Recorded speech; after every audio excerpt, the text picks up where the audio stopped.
দিনাজপুরের বিরামপুর উপজেলার খানপুর ইউনিয়নের রতনপুর দলদিয়া গ্রামের দক্ষিণ পনে এক কৃষকের ২.৫ বিঘা বড় জমির ধান গাছে প্রতিপক্ষ আগাছানাশক বীজ স্প্রে করায় ধান গাছের পাতা পুড়ে পুরো জমি বিনষ্ট হয়ে গেছে। এতে ওই কৃষক পরিবার সর্বশান্ত হয়ে পড়েছেন। বিরামপুর উপজেলার টাটকপুর গ্রামের মৃত দানেজ আলীর ছেলে আব্দুস সালাম বর্গা জমি নিয়ে বড় ধান চাষ করে।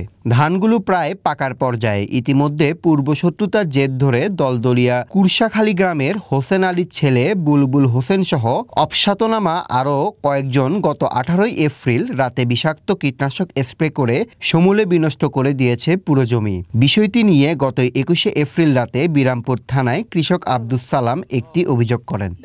খবর দিয়ে হাসতেছে ভাই আমার ৫০ টাকা একরের দাম কি হয়েছে ভাই, ধান কেমন তোমার সাদা হয়েছে কি খালি শেষ কর না গোড়া থেকে শেষ। আমি শনি বুধবারে দেখে আলাম ভালো ধান, আর তুমি বলতেছো সাদা হয়েছে, গোড়া থেকে সাদা হয়েছে।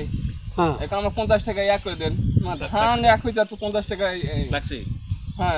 হ্যাঁ লোড দিবা থাকবেন কেন সুখবর দিছে, সুখবর দিছে, ও সুখবর দেওয়ার জন্য, সুখবর দেওয়া হয়েছে।